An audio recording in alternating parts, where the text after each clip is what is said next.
The subcommittee will come to order. Today, the subcommittee is holding a legislative hearing on two bills, H.R. 2221, the Data Accountability and Trust Act, and H.R. 1319, the Informed P2P User Act. The chair will recognize himself for 5 minutes for the purposes of an opening statement.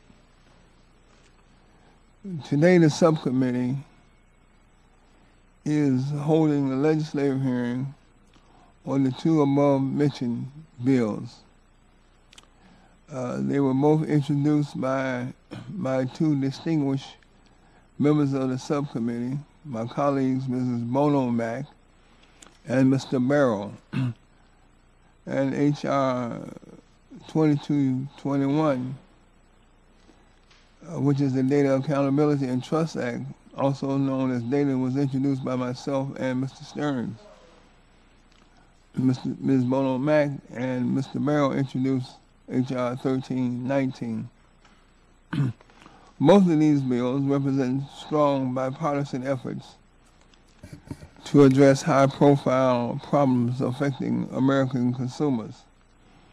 H.R. 1319, the Informed P2P User Act, addresses the increasingly frequent problem of consumers inadvertently exposing their private, sensitive information by way of peer-to-peer file sharing programs. Too often, when consumers download these programs onto their computers with the intent of sharing and downloading certain files on the network, they are unaware that they are also sharing other files they otherwise might want to keep private. For instance, recent media reports have focused on consumers unknowingly sharing their tax returns and their Social Security numbers on P2P networks. Such inadvertent file sharing can be the result of deceptive or misleading disclosures by P2P software companies, or they might emanate from simple confusion on the part of consumers. Whatever the case, the intent of H.R. 1319 is to provide consumers with the power of informed consent before they download P2P software onto their computers and share folders and files with network participants. The second bill that we will be discussing today is H.R. 2221, the Data Accountability and Trust Act. And this is the third Congress in which this bill has been introduced. Mr. Stearns, as chairman of the subcommittee in the 109th Congress, originally introduced the bill as H.R. 4127, and with the help of then-ranking member Schakowsky, it eventually passed the full Energy and Commerce Committee by a unanimous vote. However, no further action was taken on the bill as a result of jurisdictional disputes. In the subsequent 110th Congress, I reintroduced the bill as H.R. 958, but we were unable to take any action. Once again, in this current Congress, I have reintroduced the bill with Mr. Stearns, Mr. Martin, Ms. Schakowsky, and Mr. Radonovich as H.R. 2221, with the intent that it does eventually become law. H.R. 2221 has two basic components. First, the bill requires that persons possessing electronic data that contain personal information to take steps to ensure that the data is secure. Second, the bill establishes a notification procedure and process that a company must take when a data breach occurs in order to allow affected consumers to protect themselves. Companies do not have to initiate such notices if they determine that, quote, there is no reasonable risk of identity theft, fraud, or other unlawful act, end of quote. H.R. 2221 also imposes special requirements on data brokers but accommodates other laws that govern how certain data brokers are regulated. These bills may require some revision, and while this may not be the first time we're taking up data security, and H.R. 2021 already reflects significant changes forged by compromises made in the 109th Congress, the bill may be dated and in need of an update. This subcommittee is looking forward to working in a bipartisan fashion, seeking bipartisan cooperation based on our historical bipartisanship. And I expect that bipartisanship to be at work on both of these bills. And lastly, I want to just announce for the record that I have an intention to hold a joint hearing on consumer privacy with Chairman Boucher and the subcommittee on communications, technology, and the internet to work on comprehensive legislation.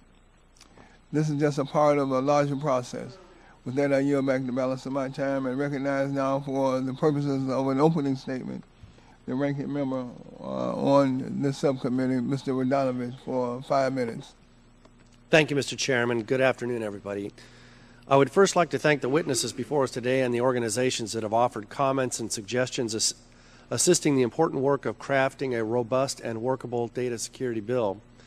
Both that bill and the P2P bill that we have at their core concerns about the unauthorized or inadvertent sharing of sensitive information. I want to commend Mr. Stearns, Ms. Schakowsky, Mr. Barton, Mr. Dingell, Mr. Whitfield, and now Mr. Rush and Mr. Waxman, all of whom were chairmen and or ranking members who have helped bring attention to these issues. I also want to recognize Ms. Bono Mac's leadership on digital security over the years and on her bill to prevent inadvertent file sharing on peer-to-peer networks. File sharing presents privacy and security issues, but also relates to online safety more generally. And being a father, I'm glad to see that a bill that improves children's digital safety and will help protect from some of the atrocities that are being committed using these networks online. Huge data security breaches shocked us all starting back in 2005 with the ChoicePoint breach, and millions of people in the United States had discovered that they are victims of identity theft. Billions are lost by consumers and by businesses as they spend money and time to repair their finances, particularly in difficult economic times when credit is increasingly tough to secure. The potential disruption and obstruction of commercial activity in every sector of the U.S. economy cannot be ignored. Internet-based and other electronic transactions are fundamental these days, and ensuring consumer confidence in these systems is essential. The Congress and this committee in particular are charged with the responsibility to ensure that the entities possessing and dealing in sensitive consumer data keep the doors locked and the alarm on. The health of our modern network system of commerce demands it. Very simply, H.R. 2221 would create a uniform national data breach notification regime. I believe that notification must be based on the actual risk of potential harm from identity theft or other malfeasance, and the mandates that we put on covered entities must be the same across the country. Allowing individual states to alter the rules will only lead to consumer confusion and unnecessary business expenses, costs that will inevitably be passed on to the consumer. Let's get a good bill that robustly protects consumers while not adding requirements that only add costs. The world has changed since we last considered this bill, and I'm anxious to hear about those developments. Some parts of the bill may now be obsolete given to the actions of the private sector, actions by both those who hold sensitive information and by companies who now offer products directly to consumers to monitor their credit. And we must take all of this into account and get a workable bill that we can all support. While the data security bill is one with which the committee has some experience, Ms. Bono Mac's bill, H.R. 1319, is a relatively new one. She was out in front on the issue last Congress, introducing an earlier version of the bill last September. Since then, we have seen multiple news stories about the problems the bill attempts to address, inadvertent sharing of sensitive files across peer-to-peer networks. I want to state at the onset that it is not the committee's intent to simply demonize P2P software. There are many legitimate and important uses of this innovative program, and I'm glad that the P2P industry is here to talk about the uses of their products. However, the system the systems present some interesting problems as well.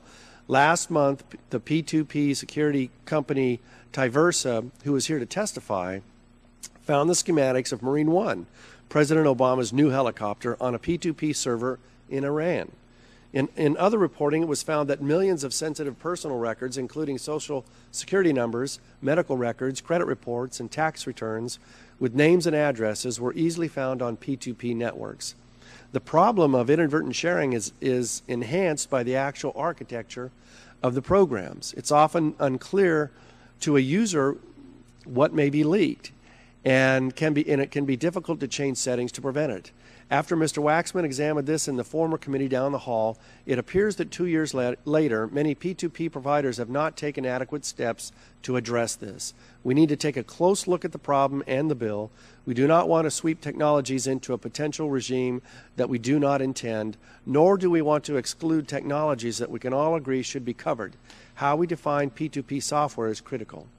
Mr. Chairman, I look forward to the comments on these bills, and I'd like to express my gratitude to the majority for their intent to develop these bills. Thank you, Mr. Chairman. The chair thanks the gentleman. The chair now recognizes Mr. Barrow for 2 minutes. Mr. Barrow is a sponsor of one of the bills, and we certainly are grateful to him for his legislative work. Mr. Barrow, you're recognized for 2 minutes for the purposes of opening statement. Thank you, Mr. Chairman.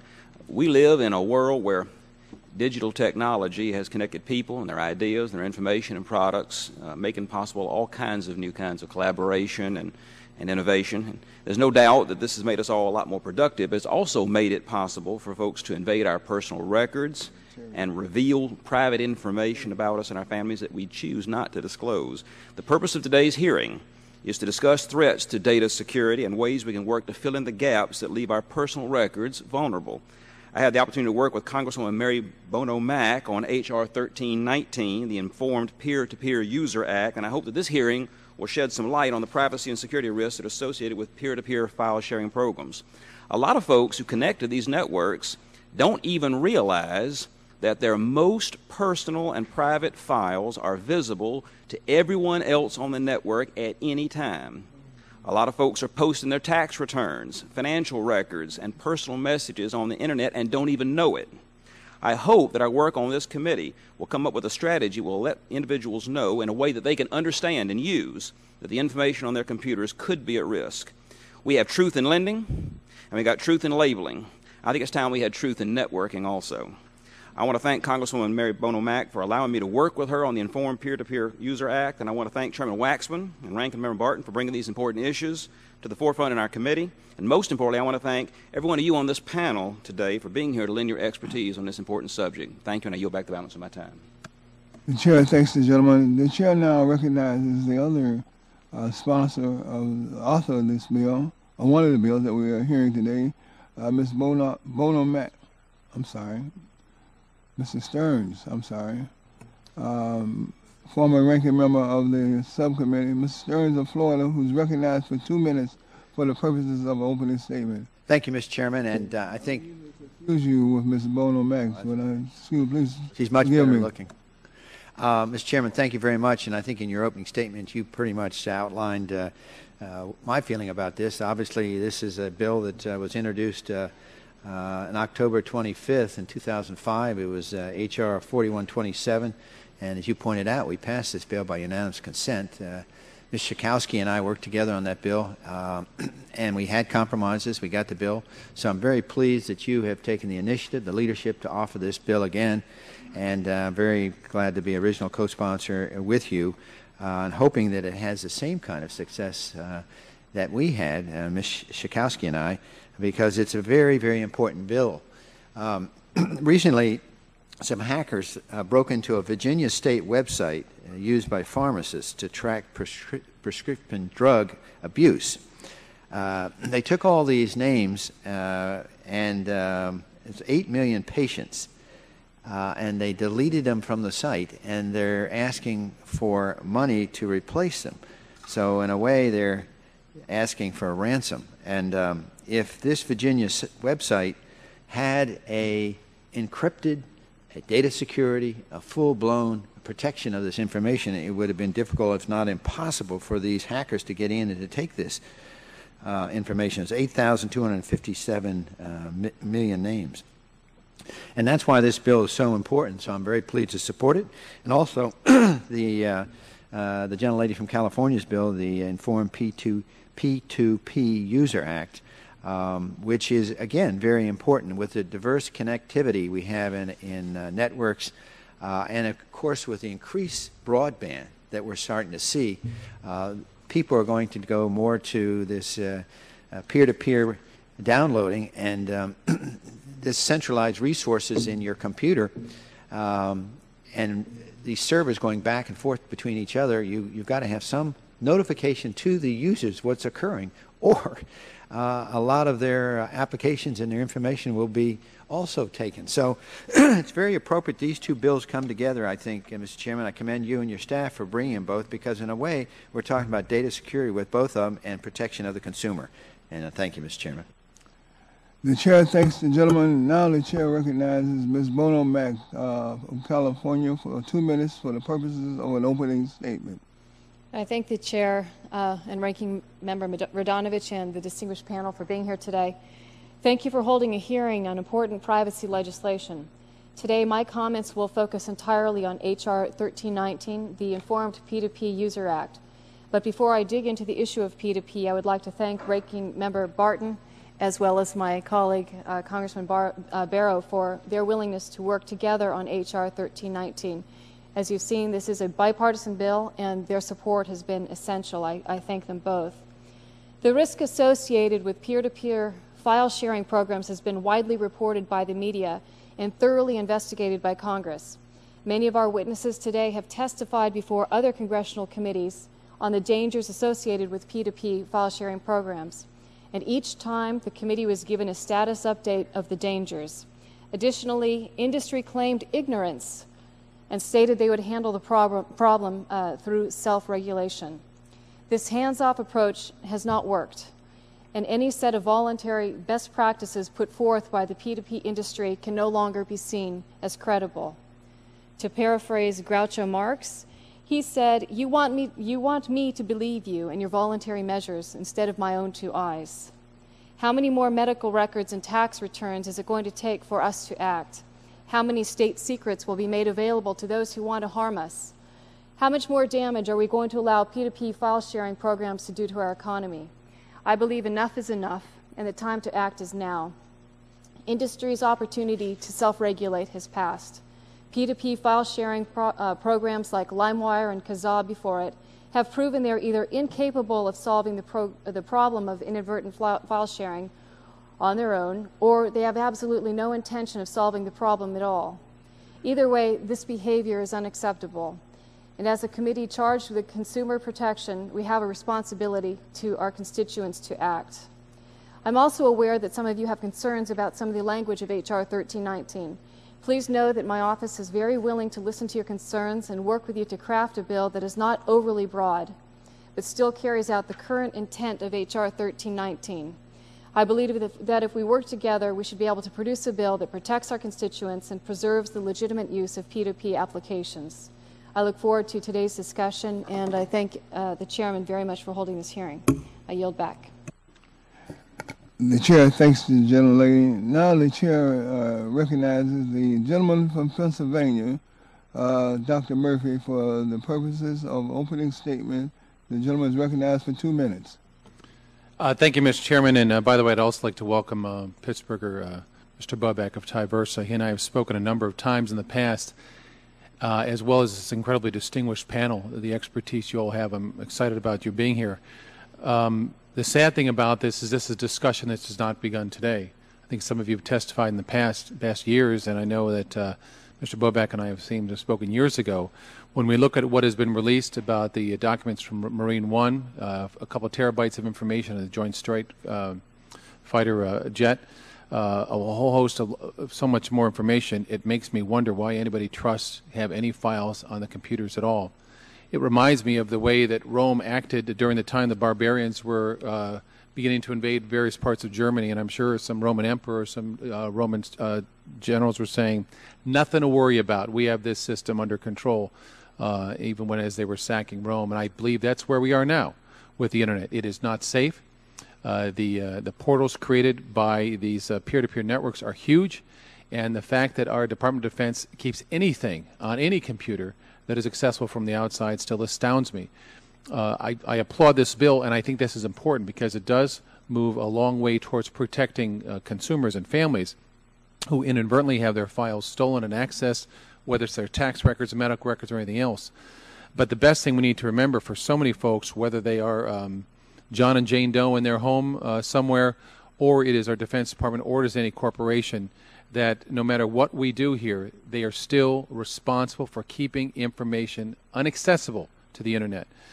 Because those folks from other countries who continue to send out press releases denying they're doing it, and yet all paths seem to lead back to those countries, we have to understand that the wealth of information we have on our computer networks and what we have done to protect those is all for naught if we continue to put those on computers. With that, Mr. Chairman, I yield back. The Chair thanks the gentleman. Now the gentleman from Nebraska, Mr. Terry, is recognized for 2 minutes. Thank you, Mr. Chairman. I want to thank you for holding today's hearing, but most specifically, we've been down this road a couple times before, and I think it's imperative that we move these bills. This seems to be, I'm going to kind of pile on a little bit Mr. Murphy's comments that I view this as nibbling around the edges of cybersecurity. We're pointing to specific problems and trying to come up with specific solutions. All the while, we're losing sight of the forest. Not saying that these shouldn't be done, but I just think we need to think about it in a grander scheme of cybersecurity and how it all ties in with our national security now, our financial security. And hopefully we can start elevating the level of discussion here. But I want to congratulate the authors of both of the bills here. I think you've done a decent job here of finding a right solution for these specific problems, and I support them. Yield back.